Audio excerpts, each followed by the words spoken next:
যদিও বরাবরই সেকাল থেকে একাল পর্যন্ত ইসলাম এবং ইসলামের বিধানকে প্রগতির বিরুদ্ধে দাঁড় করিয়ে দেওয়া হয়েছে, পশ্চাৎপদ বলে বর্ণনা করা হয়েছে, অন্ধকার বর্বরতার একটা বয়ান তৈরি করা হয়েছে। এই বয়ানটা একদিনেই তৈরি হয় নাই, এটা ৪৭ পরবর্তী সময় থেকে শুরু করে নিয়ে আজ পর্যন্ত এটা আছে। বাংলাদেশের ক্ষেত্রে যেটা হয়েছে হলো বাম ধারার রাজনীতিকে কেন্দ্র করে,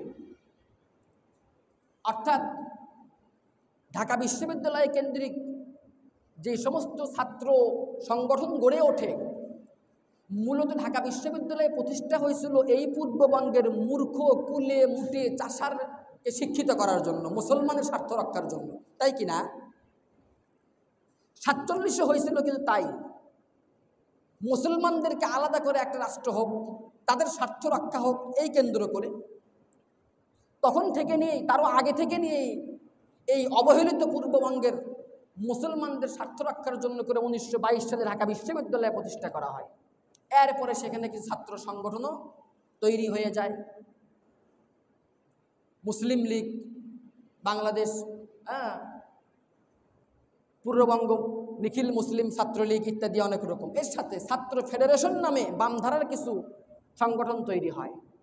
ধীরে ধীরে তাদের ভেতরে পশ্চিমা এনলাইটেনমেন্ট অর্থাৎ ইউরোপীয় বিপ্লবের একটা বাতাস তাদের ভেতরে লাগে। ওই ধাঁচে তারা নিজেদেরকে গড়তে চায়। শুধু এই ছাত্ররাই না, তারও আগে ৪৭-এর আগে ওপার বাংলার ভারতীয় যারা ছিল, বিশেষ করে দাদাবাবুরা যারা ছিল, তারা এই ইউরোপ বা ব্রিটিশদের লেজুরবৃত্তি পদলেহন করার জন্য করে, নিজেদেরকে একটু জাতে ওঠানোর জন্য করে ওই ইউরোপীয় ভাবধারা বা ওই ধাঁচে নিজেদেরকে গড়তে শুরু করে এবং নিজেদের যে ট্রেডিশন ছিল, যে কালচার ছিল, এটাকে বাদ দিয়ে অথবা এটাকে সংস্কার করে একটু আধুনিক হওয়ার চেষ্টা করে। তারই ধারাবাহিকতায় ঢাকা বিশ্ববিদ্যালয়ের প্রতিষ্ঠার পরে এই বামধারার ছাত্র ফেডারেশন যারা ছিল, যা বর্তমানে ছাত্র ইউনিয়ন নামে পরিচিত, এরা তখন থেকেই এই প্রগতির নাম দিয়ে একটু জাতে ওঠার জন্য করে ধীরে ধীরে তারা এই বাংলা ভাষার ভিতরে সংস্কার করতে শুরু করে, বাংলার যে কালচার আছে এটার ভিতরে সংস্কার করতে শুরু করে, বাঙালিয়ানা বলতে ওপার বাংলার যে হিন্দুয়ানি কালচার এটাকে নিজেদেরকে আত্মীকরণ করতে শুরু করে এবং ওই কালচারগুলোকে সহজকরণ যাকে বলা হয়, যেমন কপালে টিপ পড়া, পহেলা বৈশাখের আবিষ্কার, বিভিন্ন রকম রবীন্দ্র চর্চা শুরু করা তাদের হাত দিয়ে শুরু হয়। তো পর্যাপ্ত দ্বীনি জ্ঞানহীন মুসলিম ছাত্র সংগঠন যারা ছিল তাদের ভিতরে এটা আবার প্রভাবিত হয়, তাদের প্রভাবটা এখানে চলে আসে। ধীরে ধীরে দেখা গেল ৪৭-এর চেতনাও দূর হয়ে গেল, ৭১-কে ইসলামের বিরুদ্ধে দাঁড় করানো হলো, বলা হলো যে ওই সবগুলোই বাঙালিয়ানা।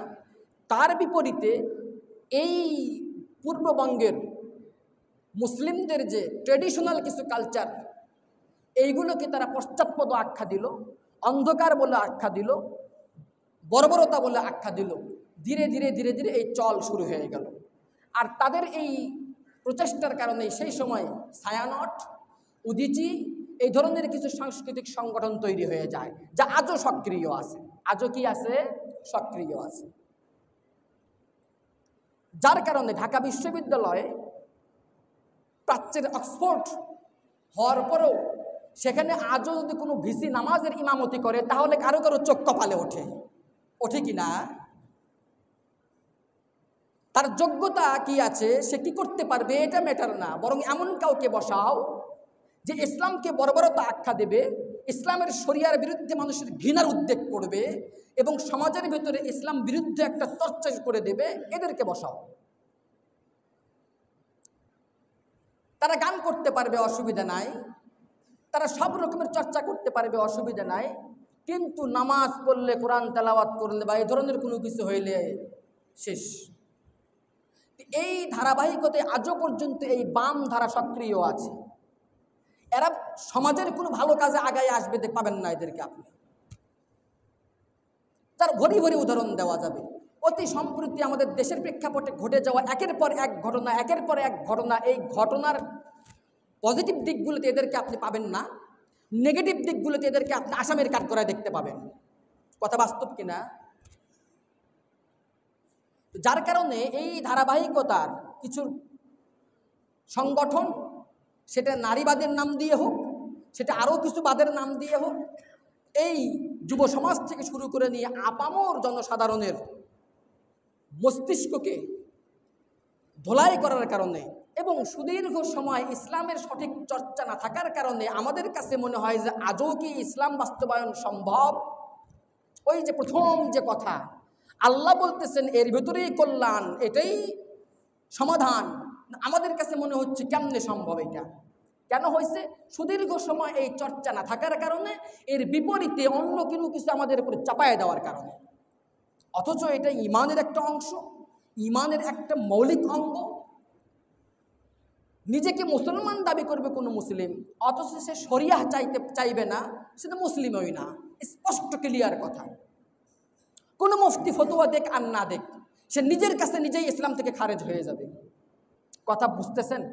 খুব তাত্ত্বিক আলাপ, খুব করে শুনবেন, না বুঝলে আবার পাল্টা কোশ্চেন করবেন। কারণ কিছু বিষয় আছে না বুঝে উঠে গেলে ক্ষতি হয়।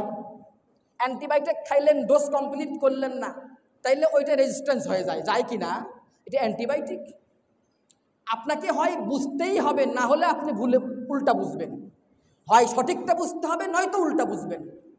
কথা বুঝে আসছে তো ভাই? মূলত মুসলমান হবে, মুসলমানের সমাজ হবে, মুসলমানের দেশ হবে, সেখানে সে শরিয়াহকে কল্যাণকর মনে করবে না, শরিয়ার বাস্তবায়নকে সে মনে মনে প্রত্যাশা করবে না। এটা হতেই পারে না, এটা হতেই পারে